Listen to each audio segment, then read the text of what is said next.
Did you know that speaking in monotone can actually lower your score on the IELTS speaking exam? And not only that, it can actually impact the way you communicate and perceived by other people. This is exactly what Aubrey from the podcast All Ears English is going to talk about today.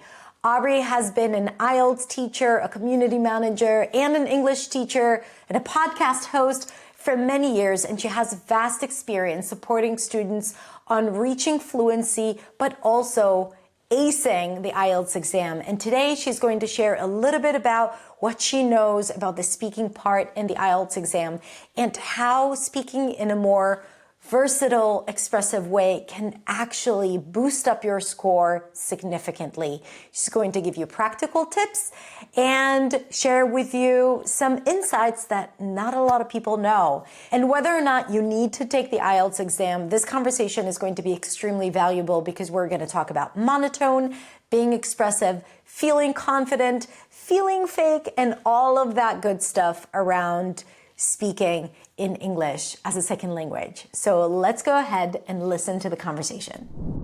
Hi, Aubrey. How are you doing? I'm great. Hadar, how are you?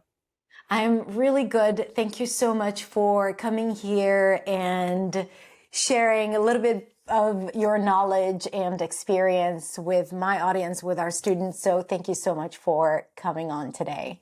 Absolutely. Thank you for inviting me. I am really excited about this conversation. Me too. Me too. So I want my audience to know a little bit more about you. I have already introduced you, but how would you describe what you do to people who ask you, so what do you do? Yeah, right.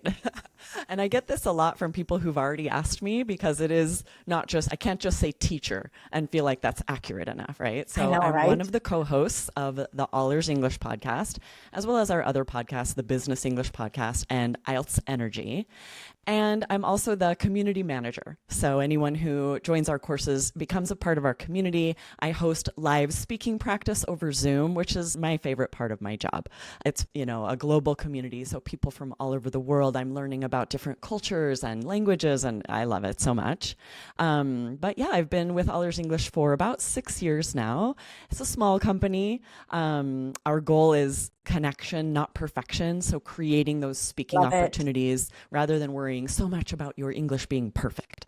I love it. Like when I heard it the first time, it was after I was thinking of the phrase, and I used it in one of my videos, communication over perfection.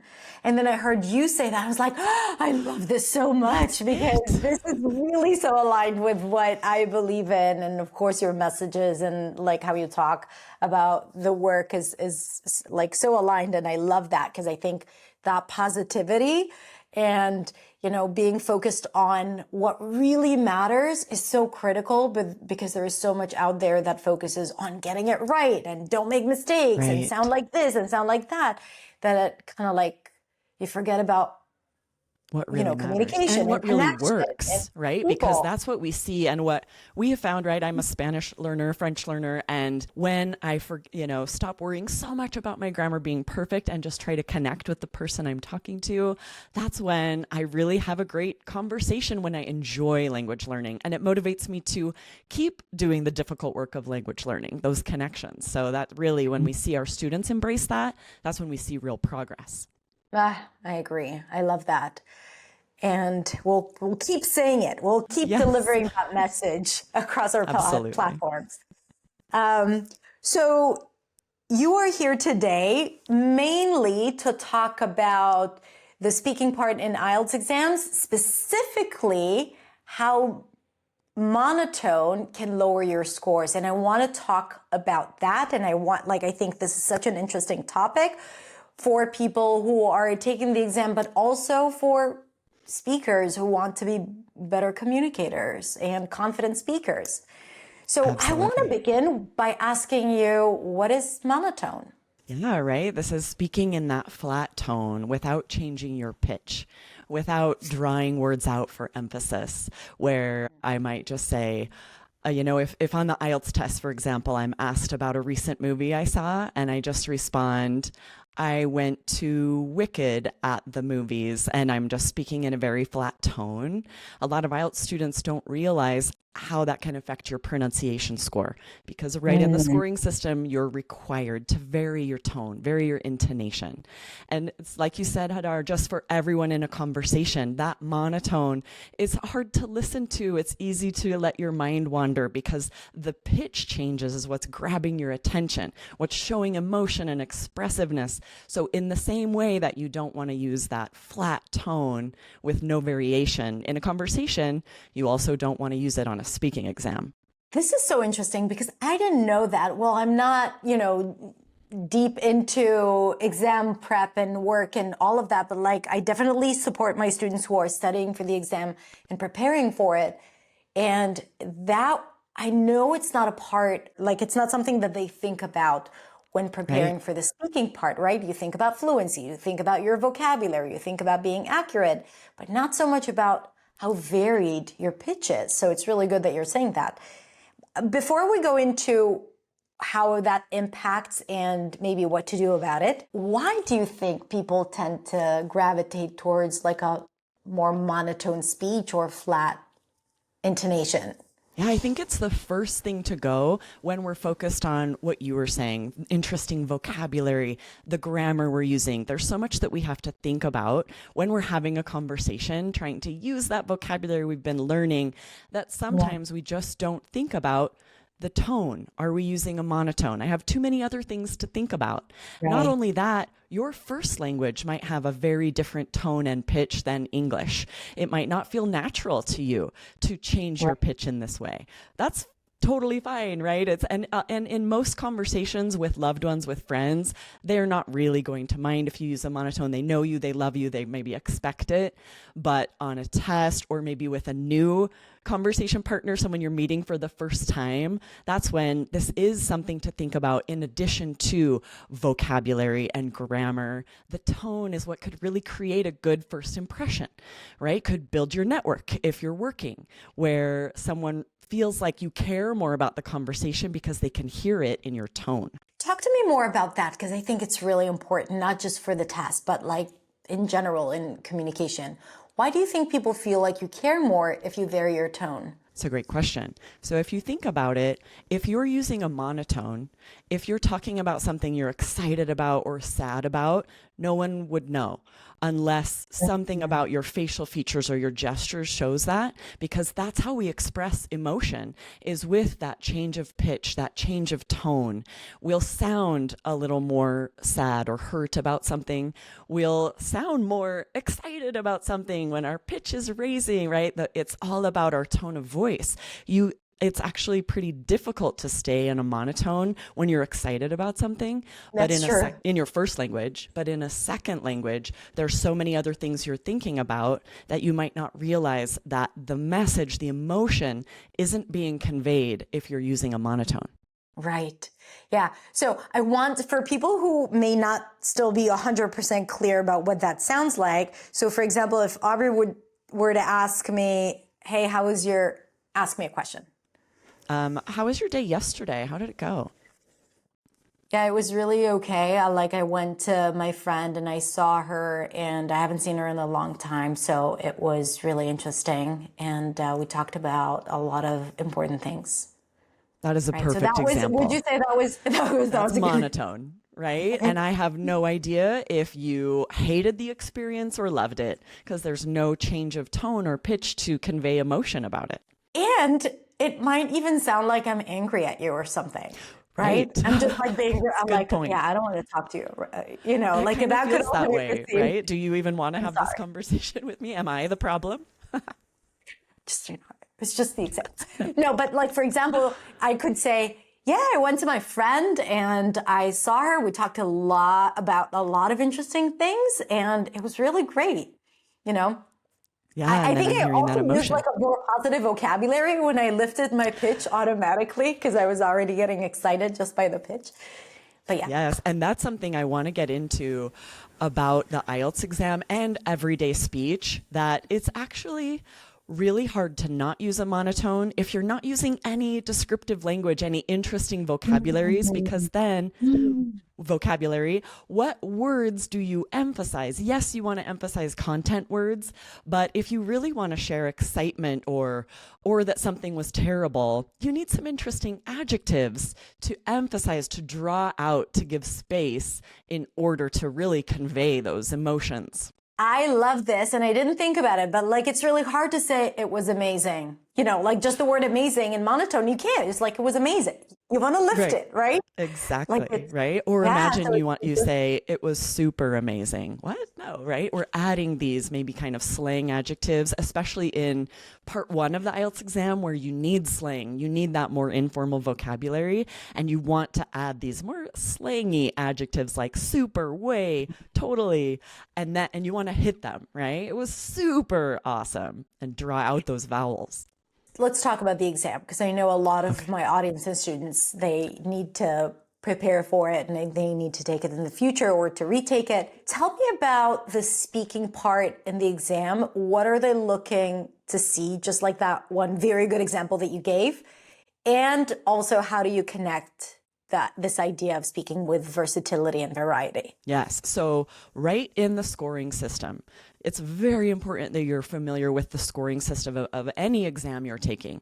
But for speaking exams, this is usually in the scoring system. And the way IELTS words it is that the IELTS speaking pronunciation score, so this is about the pronunciation score, right? There are 4 different scores: pronunciation, fluency and coherence, grammar, and vocabulary. So the pronunciation score, you should be able to get a 9, right? Some of these other scores might be a little lower. Most people score a 7 on grammar, but if you can get a 9 for pronunciation, that's going to pull up your overall score, right? So part of it is the use of stress, and then they have in parentheses emphatic / contrastive stress, and intonation to enhance meaning. And the examiner is listening for that, is looking for that. And for your band 8 or 9, you must have flexible of all of that. Flexible use of stress and intonation. You can have occasional lapses.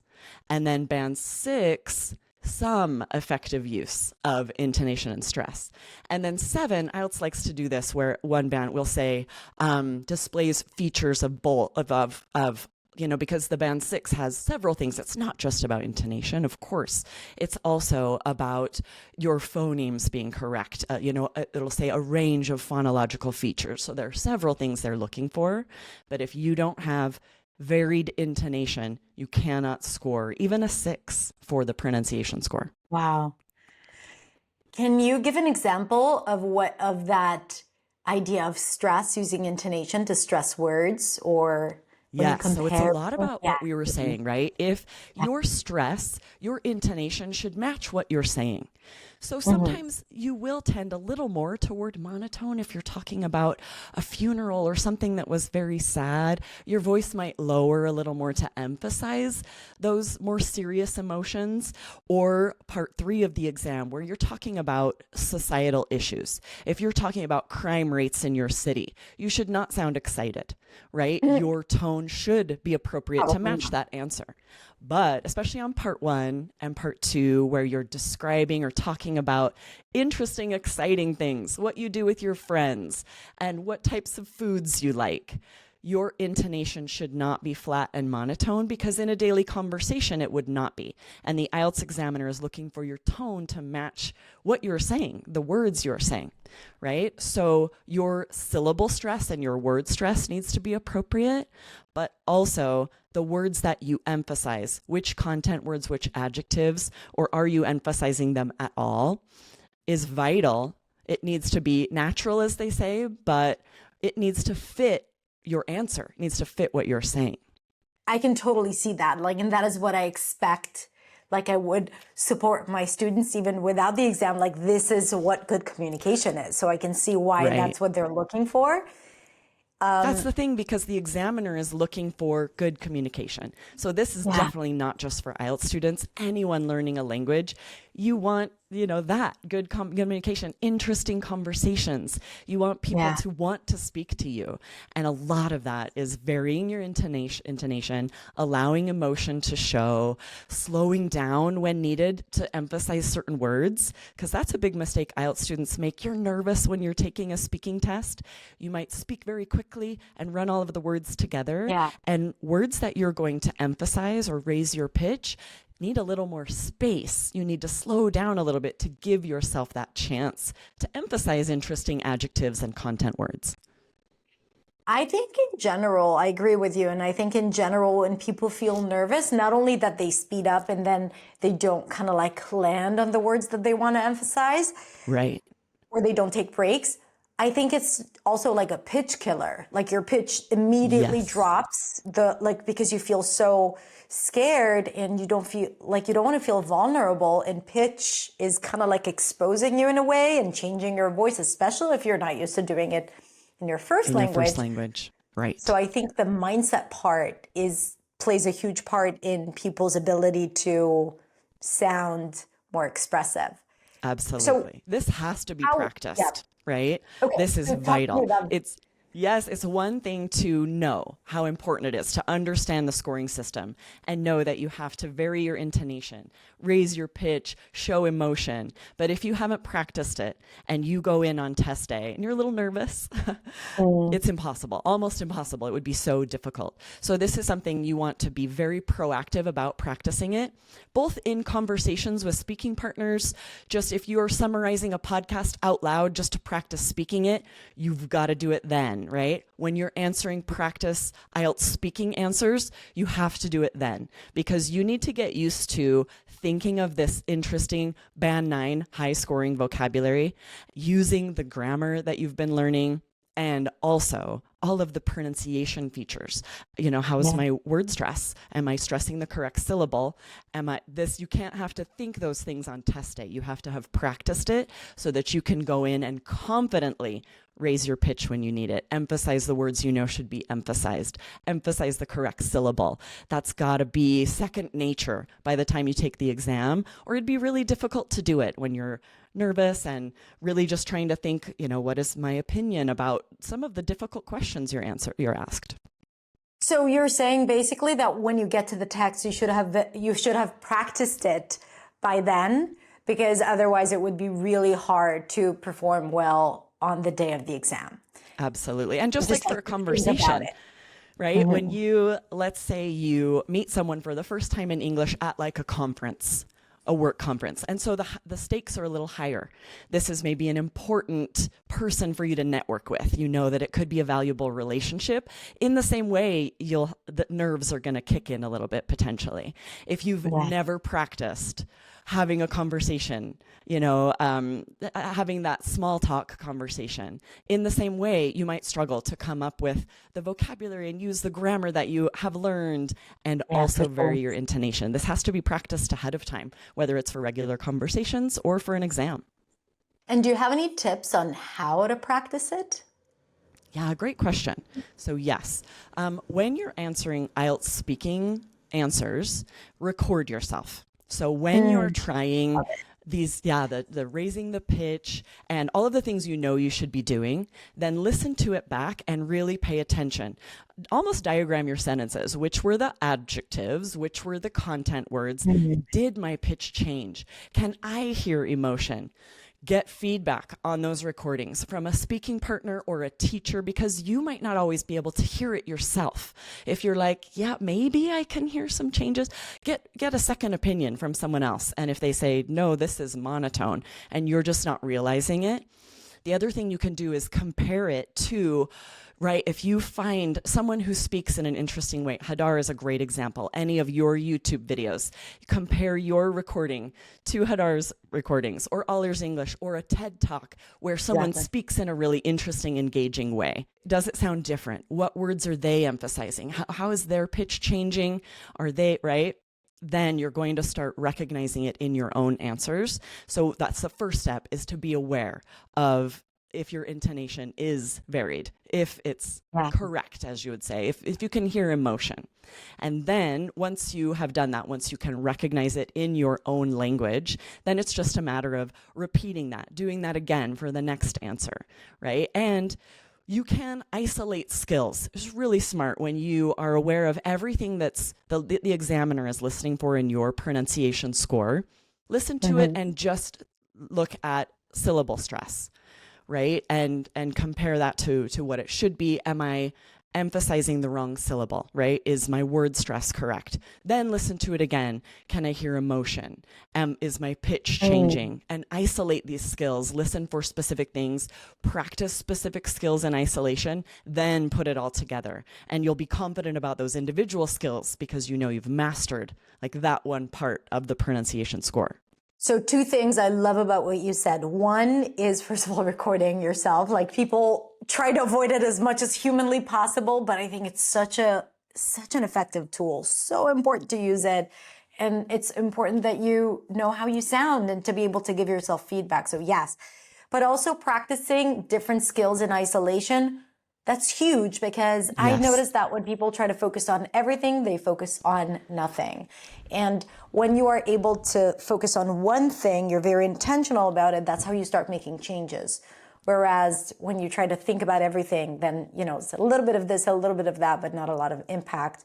I teach my students to do that when shadowing as well. Yes, absolutely. Because they focus on their intonation, their rhythm, vocabulary, and all these different things, but not everything at once. So practicing for the exam, or in general, like if you want to be more expressive, such a great. Exactly. And shadowing is so useful for exam prep as well, but also regular conversations. That conversation you're going to have at a convention, if you've done quite a bit of shadowing, you're going to be so much more confident, whether you're taking an exam or speaking to someone for the first time. And especially in those high stakes situations where we just have to admit there likely will be nerves involved, that's when it's tough. Like, it's pretty easy with a speaking partner you're super confident with, or if you're alone in your room just practicing.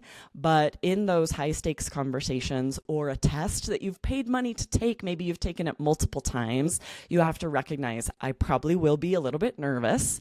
I need to have practiced this ahead of time to the point that I'm really confident. Confidence is really what helps you overcome those nerves. Yeah, for sure. So speaking of, confidence, and in the context of intonation and prosody work. So I know that a lot of my students feel fake when they try to expand their intonation. So they tell me, like, I want to be more expressive. I want to vary my pitch, especially if it's not something that is common in their first language. Maybe their first language is, it's like a little bit more monotone. So there is no right and wrong. Different languages have different behaviors, different sounds, different intonation patterns, right? But what you're saying is relevant for American English, and, this is what we're focusing on in English in general. So what would you say students who feel fake when trying to speak in a more expressive Well, first way? of all, it's okay to feel fake, right? Or to feel unnatural, because when you're first doing this, especially if you're taking the test for the first time, this is very new, right? You have to put in effort. And in your first language, you don't have to put in effort when you're having a conversation. It just comes. Everything is just natural. It's easy. You've been doing it your whole life. Anytime when you're putting in a lot of effort, it feels a little forced. It feels a little fake. So of course, allow yourself to feel that and recognize it's very natural. You're not alone. But then the more you practice, every time you practice answering an IELTS speaking question, the less it will feel fake, the less it will feel unnatural, because now you're starting to be comfortable with the rhythm, with changing your pitch. It starts to feel less and less fake because you've done it more, you've practiced, you're having this sort of voice in English that is different from your voice in your first language. It will be different. You sort of have to create this new persona. And maybe, especially for the IELTS exam, where you're required to vary your pitch, you may have to almost be like feeling like an actor, right? I'm doing this because I know the score requires it. it's not really me. That's okay. The examiner doesn't care. It doesn't affect your score how you are, right? So Do you the may job. need to, That's it. yes, Yeah. exactly. Step out of your comfort zone and have this new voice, this new persona, and like as the same actors probably feel so fake at first, but then they do it a lot and it starts feeling very natural to act. Yeah. And I think that's the thing. Like everything that is different from what you've been used to is going to feel fake and it's going to feel artificial. And I think what you're saying really is essentially, it's not bad. Like feeling fake is not bad. It's just a sign that you're doing something a little different. And if you don't let that hold you back or make you feel like you're doing something wrong, there's a lot of opportunity in that experience, right? And I love the fact, when I studied linguistics, my teacher said that people who are bilingual have two facets of their personality in those two languages. So it's almost like things that you can express in one language, you can't express in another language because of, like the cultural aspect or the experience that you've had in that language. And I think that if you allow yourself to think, okay, I'm going to tap into my more expressive self. I'm going to tap into my person that is outgoing, let's say extroverted part of my identity, right? Like, I think that could be exciting to discover it like that. And I think, and it's interesting. I'm thinking about that situation at that conference again. It is so tricky because you do want to be your authentic self, but you also want to create a good first impression, grab attention, give them a reason to want to speak to you. So there is sort of this tightrope you're walking between all of those things you're trying to do and going too far, being like over the top and feeling not authentic, right? So this is something that would need to be practiced. Luckily for the exam, that's not the case. You're not trying to create this first impression and be your authentic self. You can focus more on, I just need to get the score I want so that I can immigrate, so I can start my master's degree. And so luckily that stress isn't there, right? It's all about just doing what the scoring system is requiring of you. Then it doesn't matter if the examiner thinks you're your authentic self. So that's one stress, at least with the test practice, that you don't have to worry about. Yeah. I love that. Anything else you'd like to share? Any other piece of advice or just like something to think about for students who are about to take the exam or who are struggling with being expressive in English? Yeah, I would say it's really difficult to prepare for an exam like this without some kind of coach or teacher. And we do have quite a few students who come to us who have been working with like a TOEFL teacher or just like an ESL teacher. And there are so many things that are specific to each exam, and getting feedback from someone on both speaking and writing, like IELTS essays, for example, someone who really knows the test well, is really vital. And it's not enough to like post your essay online and get feedback from maybe other IELTS students. You need to trust that the feedback you're getting really is accurate and is preparing you. And the confidence that that gives when you have an IELTS expert, it's sort of like taking the test once and getting feedback, but often you just get a score. You don't know what exactly gave you that score. You need specifics on what you could improve, how you can get a higher score the next time. So this is really vital. I recommend to everyone out there, it will cost more for you to take the IELTS exam a second time than to hire someone who knows what they're talking about to give you feedback before you take the exam. So I highly recommend find a course or a teacher, someone who can give you feedback on your speaking and writing before test day. It's really, really important. And that is a good reminder that it's a skill to pass the exam. And if you fail the exam, it doesn't mean that you're not fluent, that your English sucks. It's just like you don't know how to pass the exam. And you need to learn specifically to do that, which is why I agree. Like if I were to take an exam, let's say if I were to take a Spanish speaking exam, I would take someone who knows exactly how to pass an exam and not just like a general teacher, because that is my goal. I want to get it done, for sure. And of course, boosting your fluency in general is essential because it's a life skill. Absolutely. And that is also essential for the exam. But I agree. I think this is this is something important to remember, especially in the aspect of failing just means that you need to learn how to answer and what to answer and all of that. That's such a good point. I'm glad you brought this up because I do feel like a lot of students take IELTS once and then are really discouraged.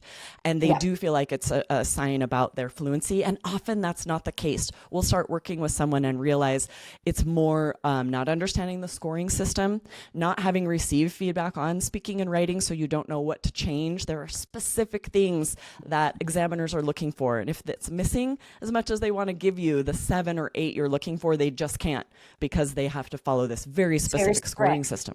Exactly. Yeah. So yeah, it's really important. We of course have a course, but IELTS Energy is a great podcast. We share tips, 2 new episodes every week. Find an IELTS specific podcast for sure, but also a course that has strategies so that you can get the score you need. Yeah. But like you said, Hadar, it's not just about the test, right? If you feel like you're not as fluent as you would like to be, often just don't get discouraged. Don't feel like, you plateau. There could be something very specific that's missing that you could do to change things, whether it's to get a score or to be building the connections you want in English. So there's a lot you can do. Don't get discouraged. Don't feel like I've tried everything and plateaued. There's definitely new things you can try, new skills, new strategies. Switch it up so that you can stay motivated. Yeah, for sure. And that is the most important thing, like to stay motivated, to keep enjoying this work, because otherwise it's so easy to quit. And we don't want that. That's not going to help your fluency. Especially test prep, but any language learning. It's so easy to, and not even quit. It's like soft quitting where you're like, I'll do it tomorrow. And suddenly 6 months go by and you haven't done anything to work on your language, right? Yeah.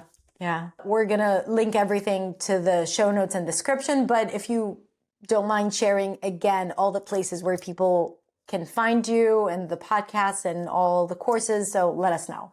Absolutely. So the All Ears English podcast for general fluency. We have 5 episodes a week and they're short. They're very digestible, 15-minute episodes. And Hadar will be on one very soon. It was an amazing conversation, so don't miss that. And then the Business English podcast, if you work in English, we just had our 500th episode.